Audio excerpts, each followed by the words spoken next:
Good day, doctors. Let's start our lecture. Today's topic is bone tissue and bone.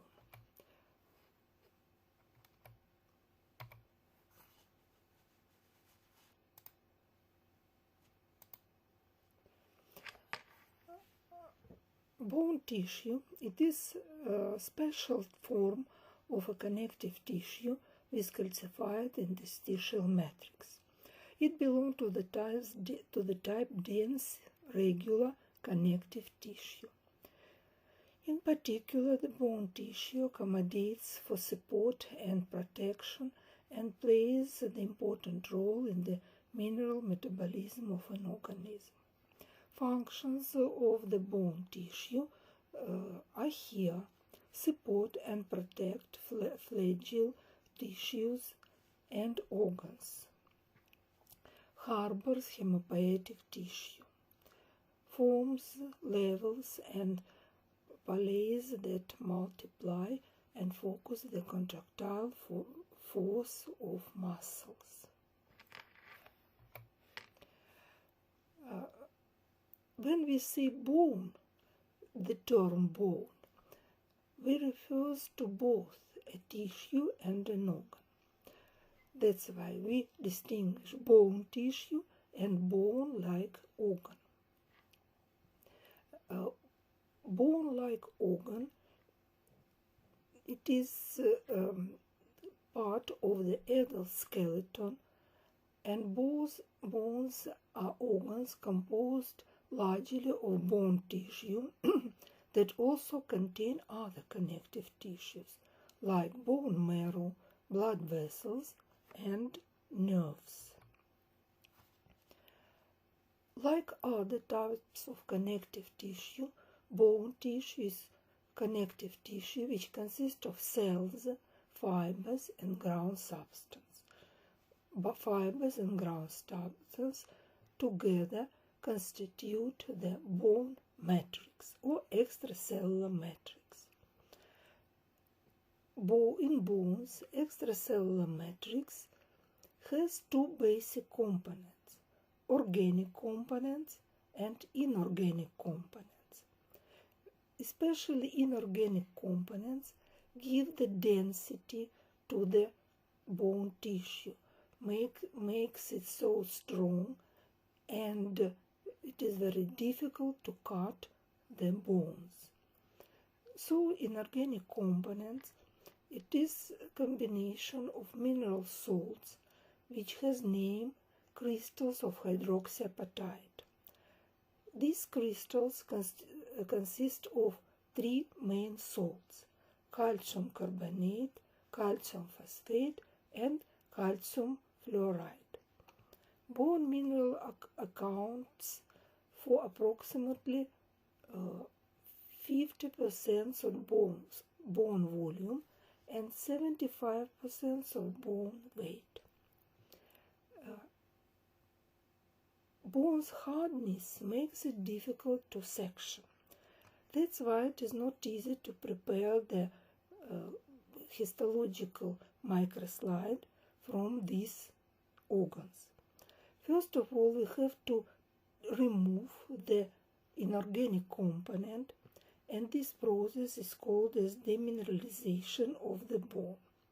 For this demineralization, one can use the acids, strong acids, and then when the crystals of hydroxyapatites are washed away, we use the original histologic technique: emptying in paraffin, sectioning by microtome, and then stain by standard methods.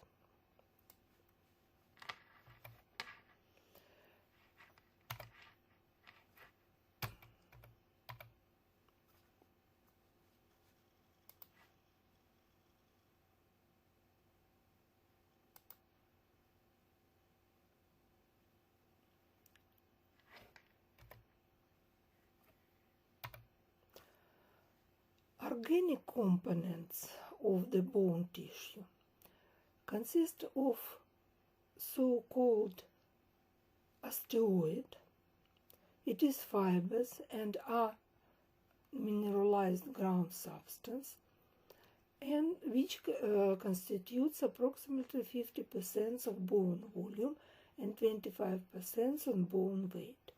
Fibers in osteoid in 90 to 95%, it is collagen type 1. Ground substance, it is organic molecules like proteins, carbohydrates, some proteoglycans and lipids. But in bone tissue, this ground substance is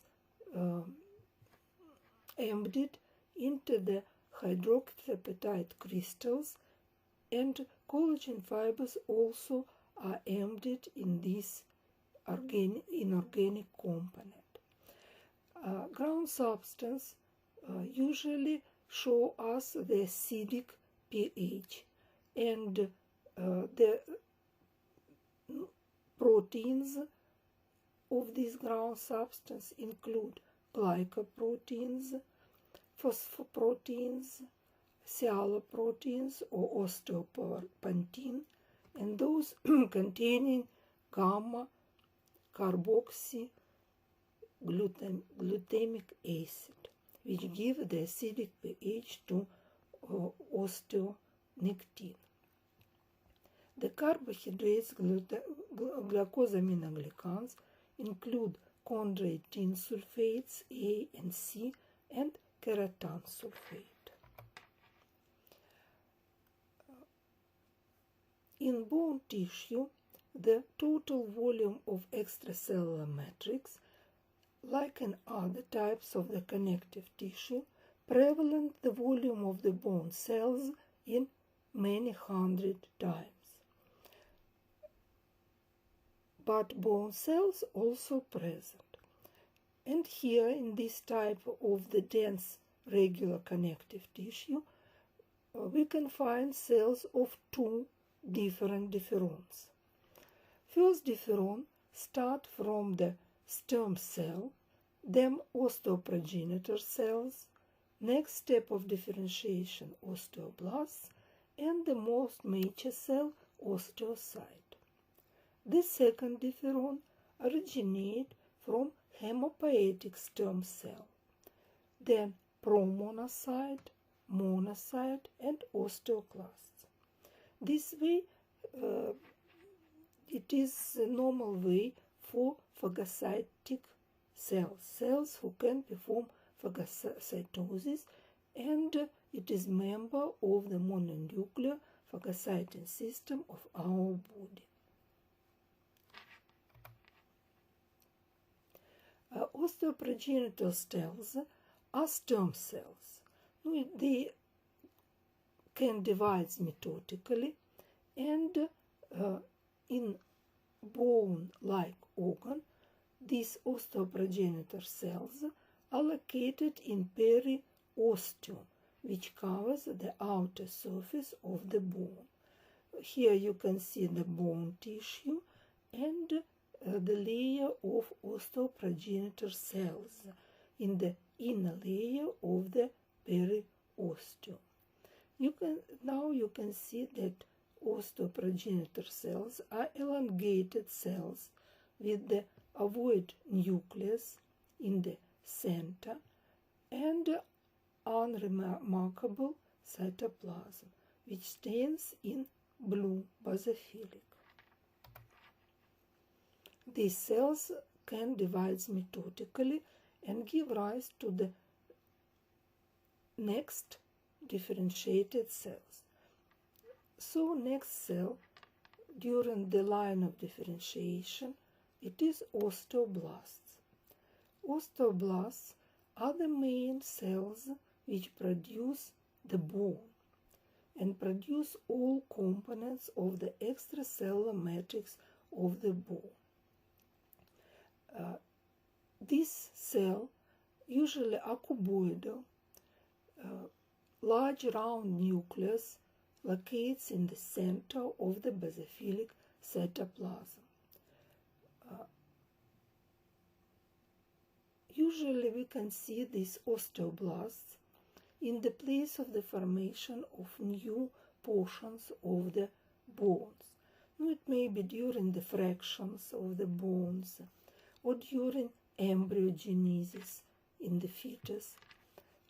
In adult bones, these osteoblasts are located together with the osteoprogenitor cells in the inner layer of the periosteum. These cells are protein synthesizing cells, and in their cytoplasm we can see the well-developed rough endoplasmic reticulum and Golgi complex, and this combination give the blue color or seedy basophilic cytoplasm, blue color of cytoplasm, and we call it basophilic cytoplasm. Osteoblasts also excrete the alkaline phosphatase. It is the principal enzyme which helps in the mineralization of the matrix. This enzyme help to take the calcium ions from the circulating blood and combine it with the ions of phosphoric acid or calcium acids and appear the salts of the calcium. And these three salts of the calcium forms the crystals of hydroxyapatites. Osteoblasts, that's why I repeat once more, synthesize and secrete all the organic components of bone matrix and participate in bone mineralization. During this process, they are surrounded by the matrix and differentiates into the next cell of this differon, into the osteocyte. That's why the mature osteoblasts we call the osteocyte.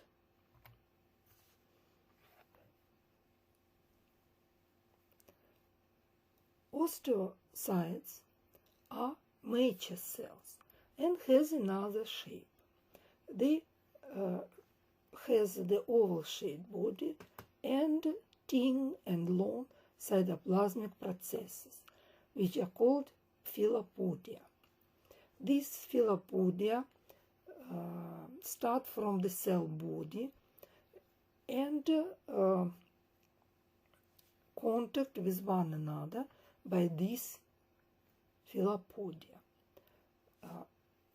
As the bone tissue, it is dense type of tissue. Osteocytes lies in special small cavities which has name lacuna. And around their processes appear the canals, free spaces, which we call canaliculi. And all the bones are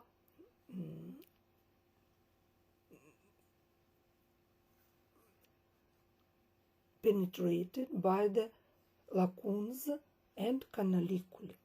Neighbor cells touch to one another by these canaliculi, and in the canaliculi circulate the tissue fluid.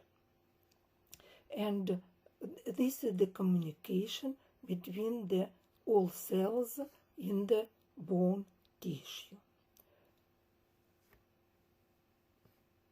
And this canaliculi, together with the system of lacunes, helps in the nutrition of the osteocytes and removing of the vast byproducts of the cell metabolism.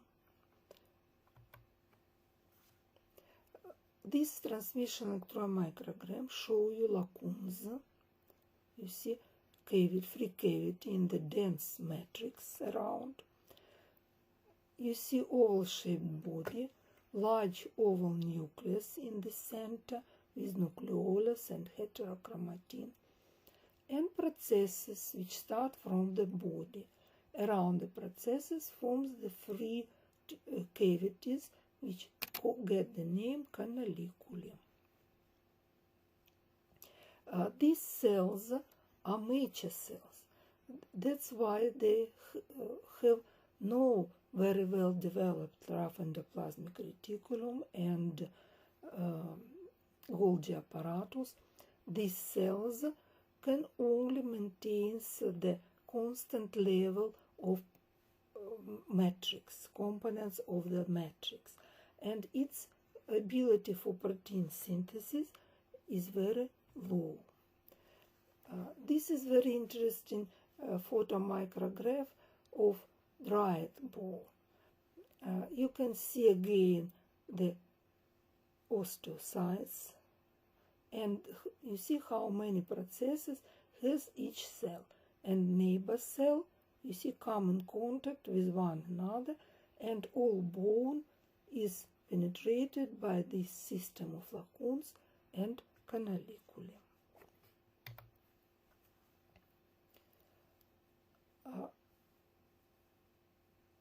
Osteocytes can divide by the mitosis, and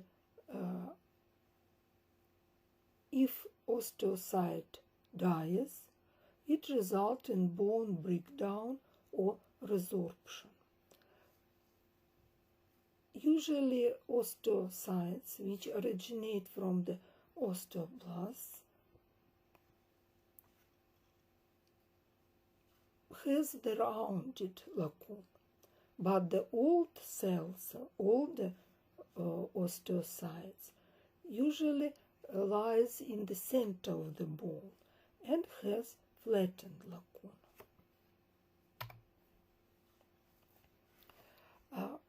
According to electron microscopy researchers, osteocytes are subdivided into 3 groups according to their functional state. Indeed, there is evidence that the osteocytes can modify the surrounding bone matrix through synthetic and resorptive activities.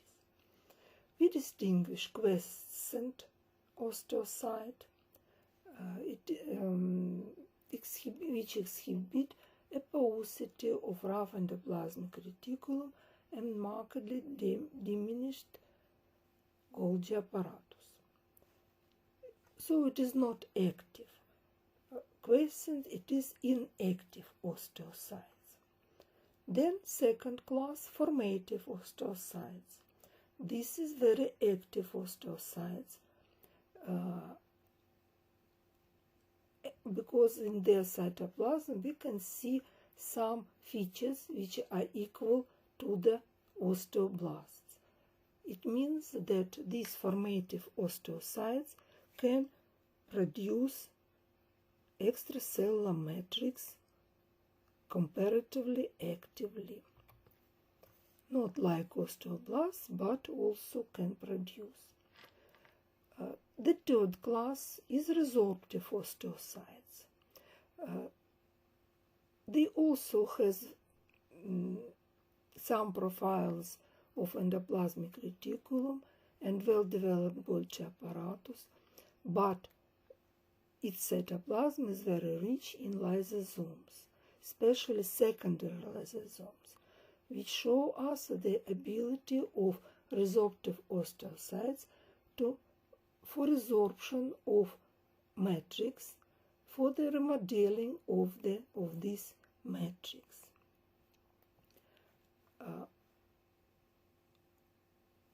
Resorption of bone by this mechanism is called as osteocytic osteolysis. It allows increases in blood calcium to maintain appropriate levels. Now it means that if the concentration of calcium ions in the serum of the blood increase, these resorptive osteocytes don't function. But if decrease, these osteocytes activates, resorb the matrix, and calcium from this matrix they send to the peripheral blood.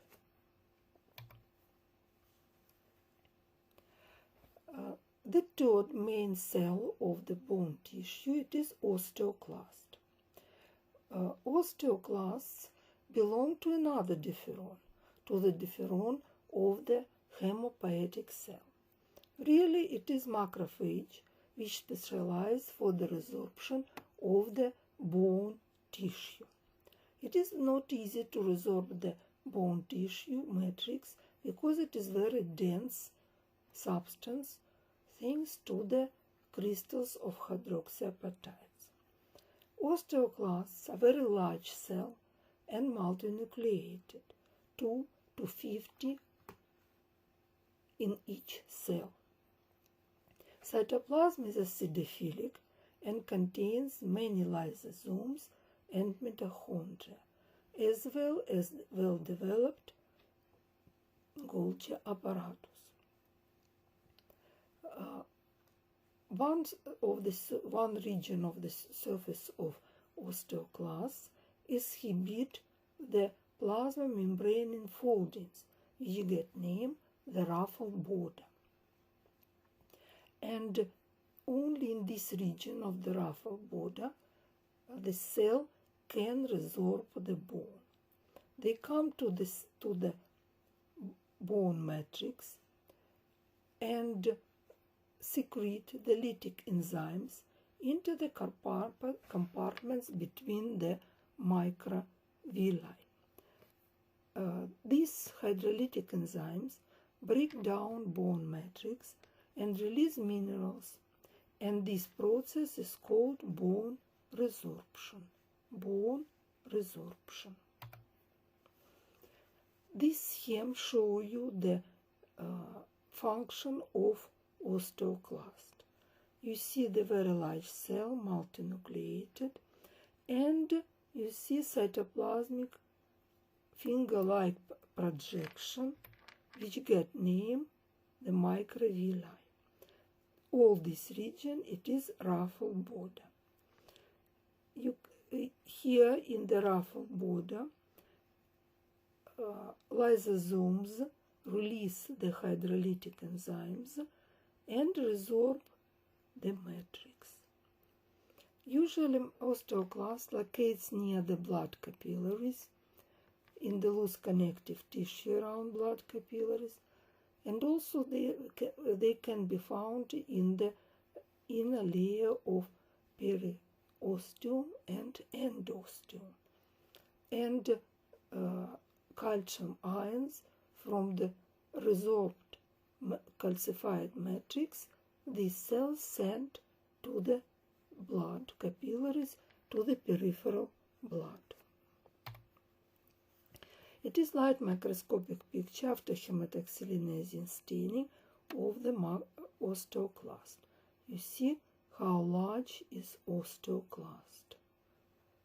Many nuclei, oxyphilic cytoplasm, and this is the region of the ruffled body where takes place the resorption of the matrix, and appear the resorptive vacuoles. You can see that oxyphilic calcified matrix is resorbed in this region, and appear the free resorption cavities.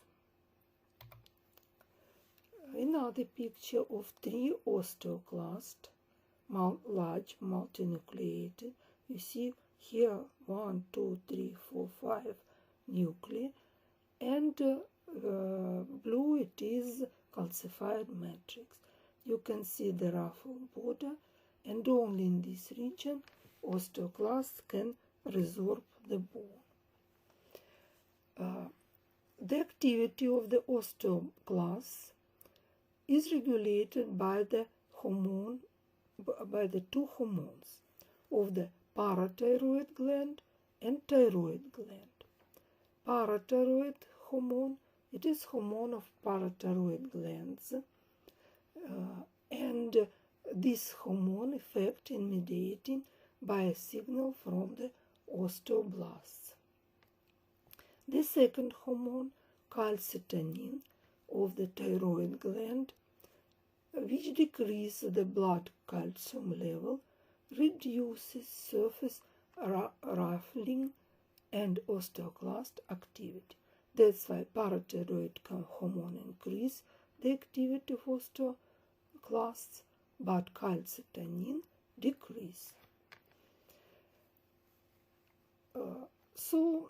The precursors for these osteoclasts are blood monocytes. Then osteoclasts we can find in endosteum, periosteum, and in the blood, around the blood vessels, in the loose connective tissue. I mean only the blood vessels which travel in the bones. Now, bone-like organ. Bone tissue give rise to several types of the bones. Bones, like organs, are classified by their shape and process by which they form. It means histogenesis. So, as you know from anatomy, may be long bones and flat bones. It is classification by the shape of the bones. Histogenesis may be enchondral bones formation and membrane bones.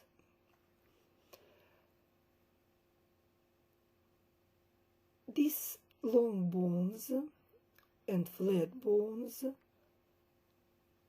exhibit protuberances that serve as attachment sites for muscles, tendon, and ligaments.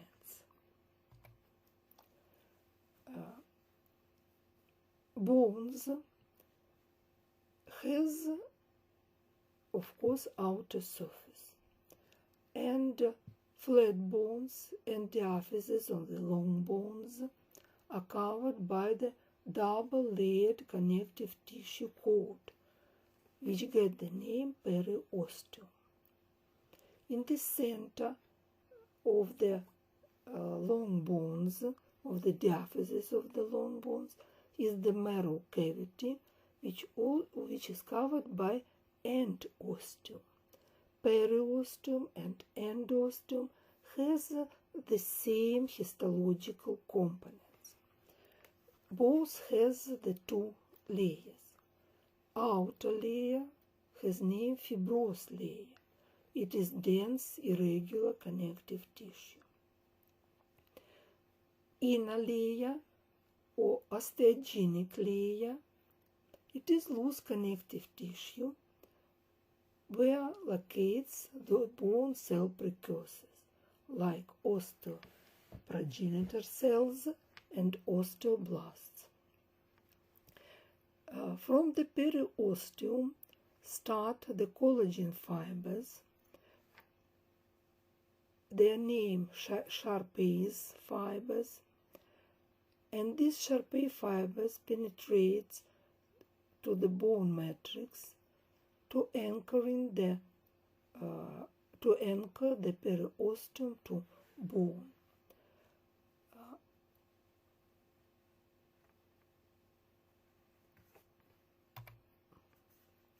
This is the light microscopic picture of the mature periosteum. It is the bone tissue, you see, and periosteum is here. Inner layer of the periosteum, it is loose connective tissue where we can see osteoprogenital cells, you can see elongated cells, and osteoblasts, cuboidal cells. The outer layer is fibrous layer, which has a lot of collagen fibers, and a lot of blood capillaries. You have to understand that periosteum is very highly vascularized. Earlier I told you about the cartilage tissue, and now you know that cartilage tissue is avascular, and nutrition takes place only from the blood vessels of the perichondrium. Here is another situation. Here the blood vessels enter the bone tissue, and our bones are highly vascularized.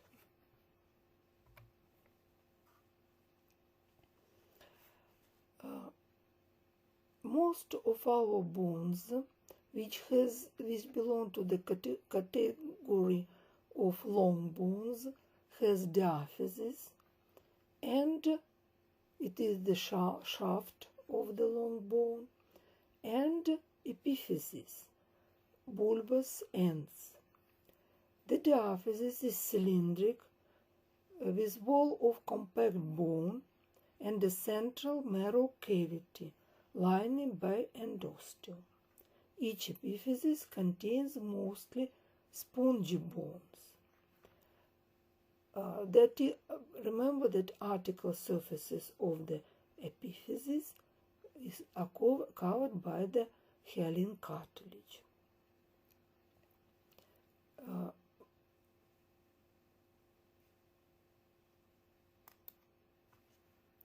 This is scheme which shows the long bone, long cylindric diaphysis, and bulbous dilation epiphysis on the ends. In the center of the diaphysis is hollow cavity, marrow cavity. Marrow cavity is covered by the endosteum. Periosteum, you can see pink, it is outer covering of the diaphysis.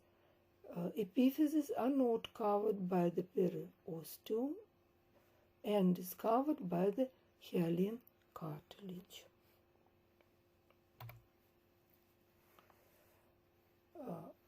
According to the fine structure, the bones can be subdivided into the primary or woven bones and secondary or lamellar. Maybe we call it as bone tissue. That may be primary woven bone tissue and secondary bone tissue.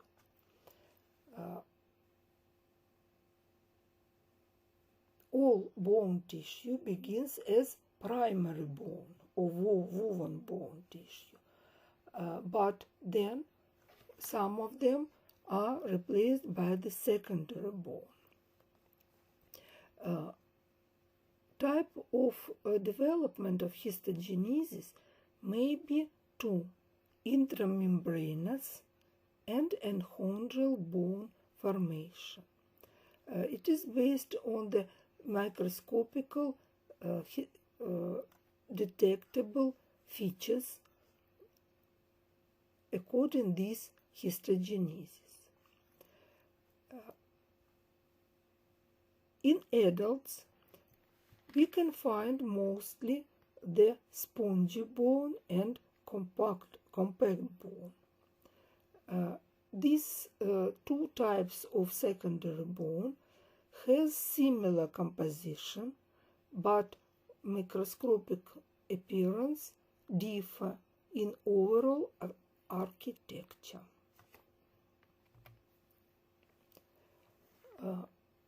Secondary lamellar bone consists of bone lamella. It is smallest morphofunctional unit of the secondary or lamellar bone. Bone lamella has very regular architecture.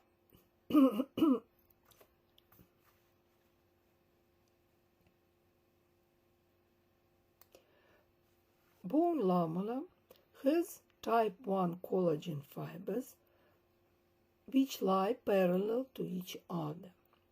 Osteocytes are located between them in the lacunas, and the canalicular system, together with lacunes, penetrate the bone lamella. The lamella is calcified and has the correct shape in the form of the horseshoe. Bone lamella are very durable. They are oriented almost perpendicular to those of adjacent lamella. And when we will talk in the future about the secondary lamellas,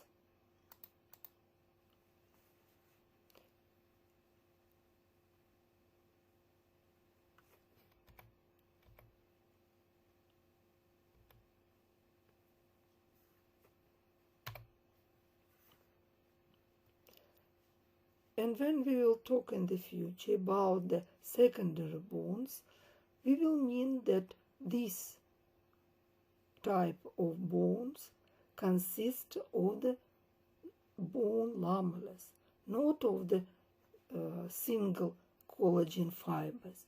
No, only bone lamellas where the collagen fibers type 1 are very regular arranged into the bone lamellas. Spongy bone, it is also cancellous bones and also consist of bone lamellas. In this type of bones, these bone lamellas form trabecules and fine three-dimensional lattice with many open spaces between the trabecules.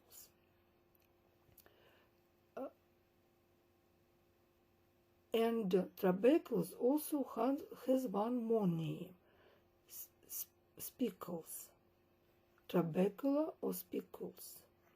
Spongy bone fills the epiphyses of the mature long bones, short bones, phalanges, and flat bones. This is the scanning electron microgram of the cancellous bone. You can see the trabecules of the bone lamellas, and between them free spaces. This type of bone tissue of the secondary bone forms our epiphyses and flat bones. It is special staining, immunofluorescence staining, and we can see the mesh of these spicules which consist of the bone lamellas. Free spaces usually are filled by the reticular tissue, and here takes place the hematopoiesis. It is place for the location of the red bone marrow.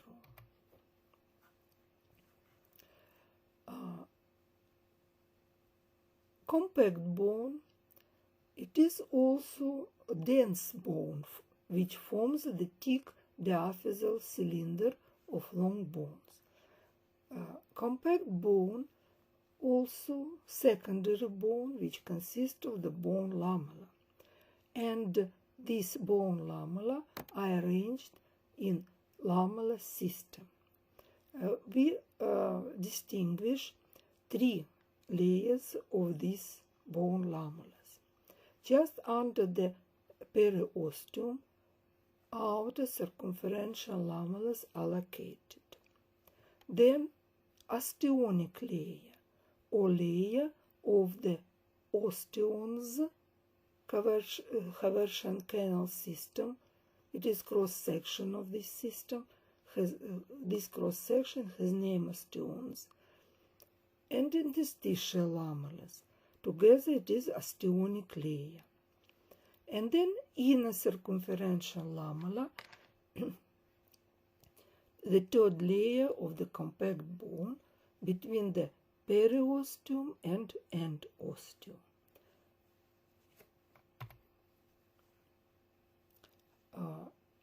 Bulk of the compact bone is composed of abundance of Haversian canal system.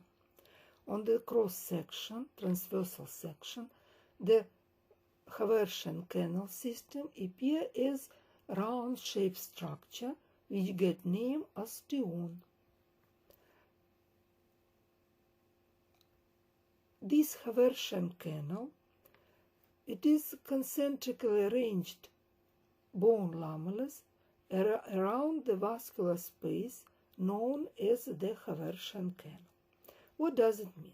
It means that around the blood vessels, which travel together with the loose connective tissue, concentrically appear the bone lamellas, and these bone lamellas form several layers and together form the tube around the blood vessel. And this tube, together with the blood vessel and loose connective tissue, has name Haversian canals. Usually Haversian canals travel parallel along the long axis of the diaphysis. Very interesting that in the loose connective tissue around the blood vessel, osteogenic cells are located, especially osteoblasts and also osteoclasts. And where appear blood vessels and Haversian canal. One more, that each osteon cross-section of the Haversian canal is bounded by the thin cementing line. It is the scant amount of collagen fibers. Look please on this scheme. You can see the cross-section, longitudinal section and cross-section of the diaphysis of the long bone. This is compact bone. Where come the blood vessels to the Haversian canals? Now it is Haversian canal. Blood vessels from the periosteum penetrates into the bone tissue and travel perpendicular to the periosteum. Around it also appear free cavity, and this cavity has the name Volkmann's canal. You see, Volkmann's canal. Then this blood vessel turn right and travel parallel to the long axis of the diaphysis. And now around the blood vessel appear the system of bone lamellas and appear so-called Haversian canal. You can see this Volkmann canal, then Haversian canal, then again Volkmann canal and Haversian canal. Again Volkmann canal, and blood vessel come to the marrow cavity. Cross-section of the Haversian canal appear as a spheric structure. It is osteon. In the center of the osteon locates the blood vessels. This osteon appear only around the Haversian canal. Volkmann's canal lack the bone lamellas around. That's why Volkmann's canals can't form osteon. Between the ball-like osteons, the free cavities are filled by the interstitial lamellas. Interstitial lamellas. It is also bone lamellas.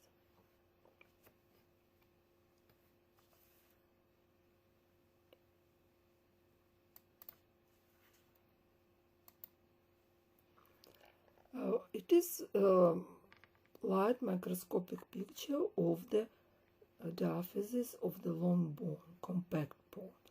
You see on the left part of the picture it is periosteum. It is cellular layer with the osteogenic cells. Then you can see the section of the Haversian canals, osteons. Blue, it is blood vessel in the center, blood capillary in the center of the osteon. Between are circumferential interstitial lamelles. Now you can see the layer of the outer circumferential lamelles. Now here it is Volkmann's canal. The blood vessel from the periosteum come to the compact bone. Then turn right and occupy the Haversian canal. It is large picture of the large magnification of the osteon. You can see even the bone lamelles. They are semi-rings, horseshoe shaped, and layers by layers, one by one, they form the wall of the osteon. Cementum line around, and blood vessel with the loose connective tissue, osteoblasts and osteoclasts are in the center of the osteon. It is unstained section of the compact bone. Again, the large picture of the osteon. In the center is cavity with the blood vessel and loose connective tissue. And you can see the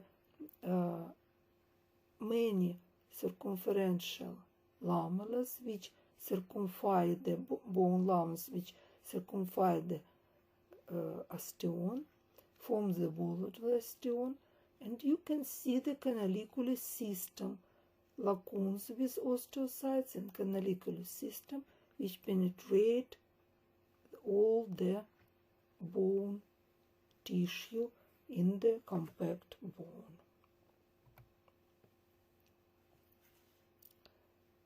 This I explained you. This is Volkmann's canal.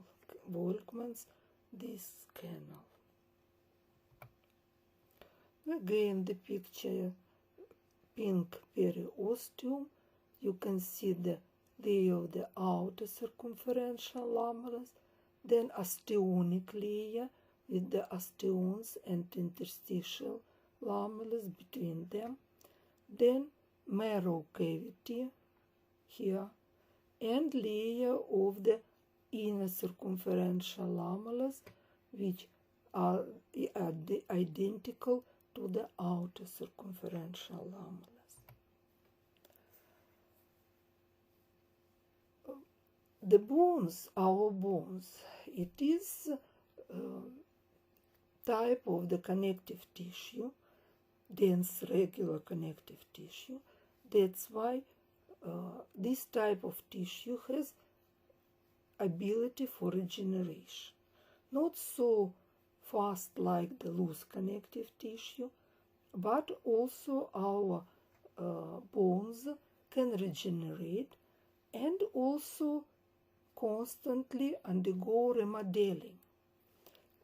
This bone tissue, this tissue can renew itself all the time of the lifespan of the person. Old osteons closed and disappear, dissolve, and constantly forms the new generations of osteons. That's why formation of new osteon in compact bone involves initially the creation of a tunnel-like space, the resorptive cavity, by osteoclastic activity. What does it mean? It means that osteoclasts in the loose connective tissue around the blood vessels in the Haversian canal constantly resorb the wall of this osteon. They resorb one wall of the osteon, appear a new tunnel-like space, and blood vessel turn in this direction and occupy the new tunnel-like space. This resorption cavity will have the dimensions of the new osteon. When osteoclasts have produced an approximately sized cylindrical tunnel by resorption of compact bone, blood vessel and their surrounding connective tissue occupy this new tunnel. As the tunnel is occupied, new bone deposition of its wall begins almost immediately. It means that osteoblasts, which are also accompanying the blood vessels and are located in the loose connective tissue, start immediately produce the new extracellular matrix. First of all, uncalcified, and step by step they calcify it. Appear new osteon, but the lamellar components of the wall of the primary osteon stay and fill the free cavity between the new osteons, and these old bone lamellas get the name interstitial lamellas, which fill the free spaces between the round-shaped osteons. And osteoclast resorption and osteoblast synthesis constitute a bone remodeling unit, and it is the way for constant remodeling of the blood, of the bone tissue. You see this scheme about the process which I have described you. Osteons, you can see, interstitial lamellas. Then osteoclasts, you see, resorb this wall of the primary osteon, and blood vessel turn in this direction, occupy the new tunnel-like cavity. In the same time, osteoblasts produce new portions of the matrix and appear new osteon.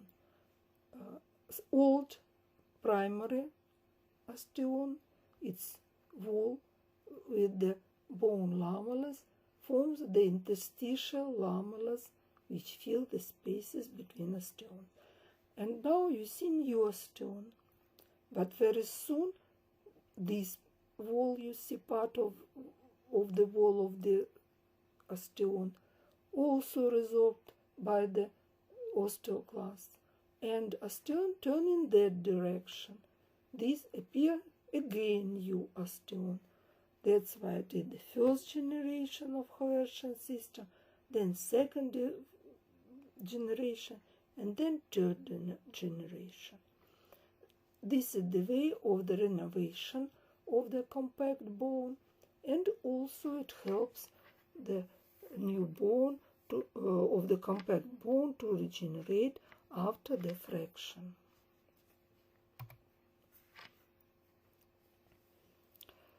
Histogenesis of the bones is not easy. During histogenesis, in all situations, appear the primary bone. Primary bone had the second name, woven bone. This primary bone, it is the first bone tissue to appear during the new bone formation or during fracture repair. In the place of the fracture, first appear the woven bone, and then it replaced by the secondary bone. Woven bone develops directly from the mesenchyme, and it less mineralized and has very high osteocyte to matrix ratio. Lamellar bones absent, and primary bones consist of the collagen fibers bundles, and these bundles usually locates in different directions and looks like the spongy bone. Between these bundles of the collagen fibers also appear the free spaces. But if in spongy bone these trabecules consist of the bone lamellars, in woven bone it is bundles of the collagen fibers. Intramembranous bone formation occur within membrane-like mesenchymal condensation. The cells of the mesenchyme aggregates, lose contact with one another, and differentiates into the osteoblasts. Osteoblasts begin to synthesize and secrete osteoid. First osteoid is unmineralized, but then, after some time, osteoblasts recruit the glycerophosphates from the blood and become the mineralization of this osteoid. And the initial site of bone formation, it is the primary ossification center. Osteoblasts step by step surround themselves with bone matrix, forming spicules, then eventually fuse into a spongy lattice of primary bones. Mesenchyme between these spicules participate in bone marrow development. Only a few human bones form by this way. Most usually it is way of the histogenesis of the flat bones, which we later call the membrane bones. What bones has this way of histogenesis, intramembranous bone formation? Usually it is the bones of the skull, front and parietal bones, mandible and maxilla. Mandibula and maxilla. Scheme shows you this process. First, you see syncytium of the mesenchymal cells. Then this mesenchymal cell aggregates, lost contact with one another, and differentiates into the osteoblasts. Osteoblasts start to produce and secrete the extracellular matrix osteoid, non-calcified first, and then, after some time, calcified, and appear so-called primary bone. Osteoblasts cover themselves and differentiates into the osteocyte. And now you see lacume with the osteocyte in this lacume. Around is ossificated osteoid. But on the periphery of this isolate of intramembranous bone formation, you can see that new portions of the mesenchymal cells differentiates into the osteoblasts. It is new osteoblasts. And these new osteoblasts continue the process like these cells in the center, covers themselves, and also differentiate into the osteocytes and lacunes. That's why this isolate of primary bone tissue formation increase. Also in this region we can see the osteoclast. On this picture, but on the microslides it is very well visible that also on the periphery of this isolate we can see osteoclasts who participate in the remodeling of the primary bone and give it the shape of the necessary in this region of the bone formation. So it remodels the shape of the future bone. This is the larger magnification, and you can clearly see the osteoclast, multinucleated giant oxyphilic cells, which remodel the shape of the new formed bone. This is new osteoblasts. Also, in the same time, we can see stellate mesenchymal syncytium, which add the population of osteoblasts when they cover themselves and differentiates into the osteocyte. And step by step appear the flat bone. It is light microscopic picture after the hematoxylinase staining. On the practical classes you will see these pictures under the microscope. You can here it is the primary bone with the osteocytes in the lacune. We can see the osteoblasts on the periphery, mesenchymal cells, and now I don't see. Maybe this is osteoclast. And this is the total view of the formation of the new flat bone. You can see the spongy primary bone.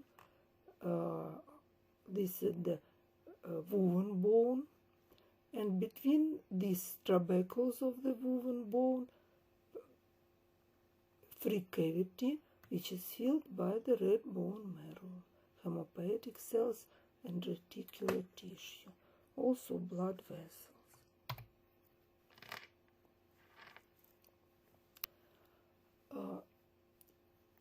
Another way of histogenesis has the long bones.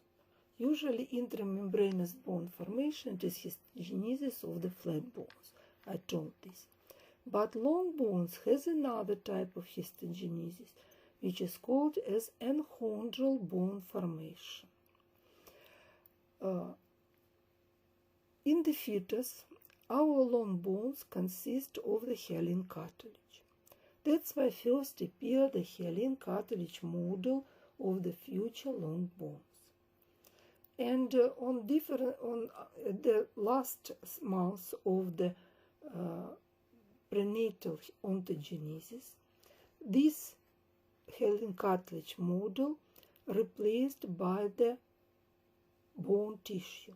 First by the woven bone, then appear lamellar bones, secondary bone tissue. Enchondral bone formation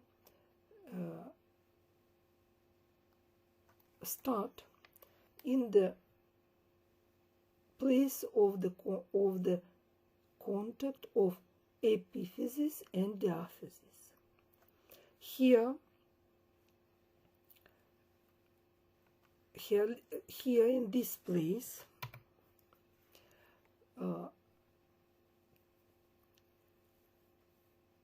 capillaries penetrate the perichondrium and mesenchymal cells of its inner surface and differentiates, and mesenchymal cells around the capillaries differentiates into osteoprogenital cells.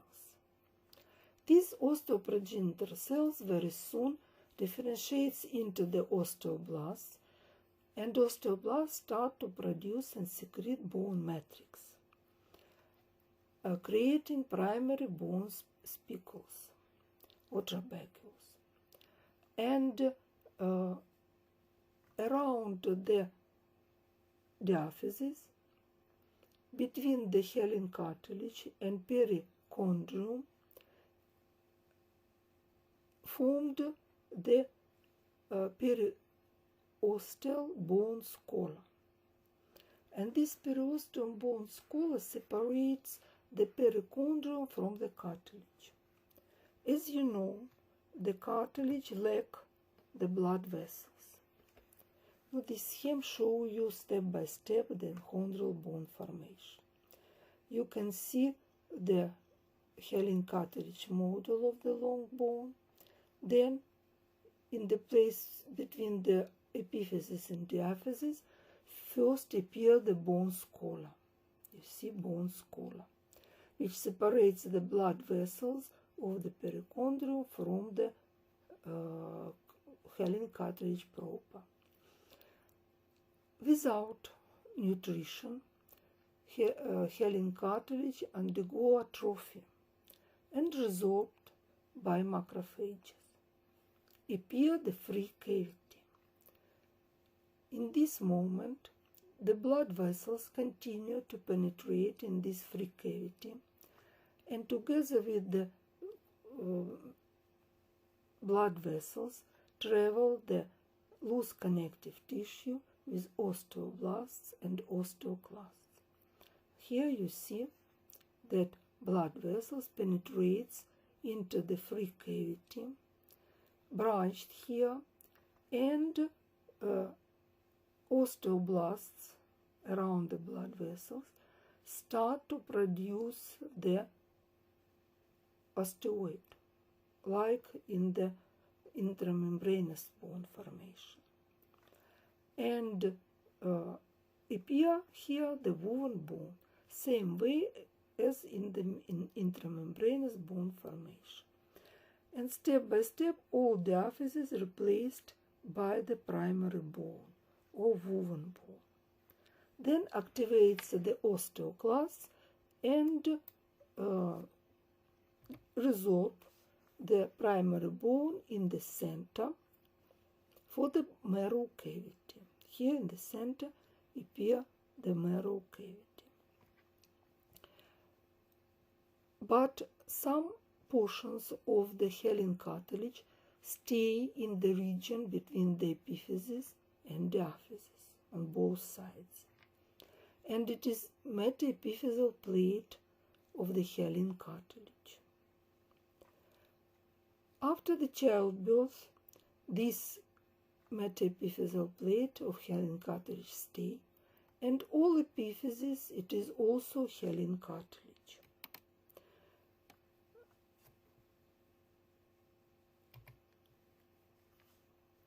That's why during the histogenesis, during the enchondral bone formation, appear two ossification centers.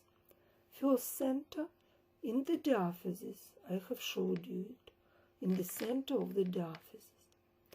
But the secondary ossification center formed later, after the childbirth, by the same process, but in the epiphysis. In the center of the epiphysis, during the first years of postnatal life of the baby and child, in the center of the epiphysis also appear woven bone. Then the woven bone in the diaphysis and epiphysis replaced by the secondary bone, in the epiphysis by the spongy bone, in the diaphysis by the compact bone, but metaepiphyseal plates stay up to the end of the puberty. This is the picture of the child epiphysis and diaphysis. We can see the epiphysis, the secondary ossification center, metaepiphyseal plate, or growth plate, so-called, and diaphysis, where the woven bone replaced by the compact bone. And this metaepiphyseal plate, it is plate which help the bone to elongate. In this enchondral, in this metaepiphyseal plate, we can distinguish 5 zones: zone of resting cartilage, zone of proliferation, zone of hypertrophy, zone of calcification, and zone of ossification body. Now I'll show you picture. This is the zone of metaepiphyseal plate. Here appear new portions of the hyaline cartilage, and on the end of both ends of this plate, which contact with the epiphysis, the second one with the diaphysis, here takes place the ossification and appear new portions of the bone tissue which elongate the bone. So resting zone, where here you can see hyaline cartilage, you see, as a gene groups with several cells. Then chondroblasts proliferates, appear new cells, you see, many new cells. Then these new cells without perichondrium undergo hypertrophy, become large. Then they die, and in this region appear the woven bone, calcified cartilage zone. And then this woven bone ossificates and replaced by the secondary bone.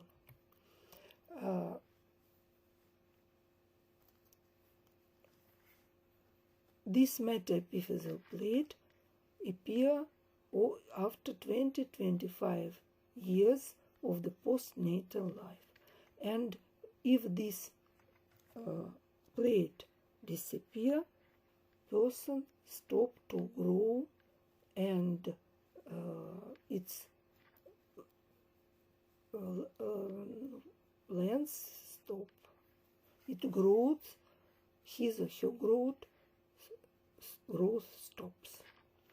So, doctors, thanks for your attention. I will tell you everything which is necessary for you for the topic bone, tissue and bone. Thank you. Goodbye.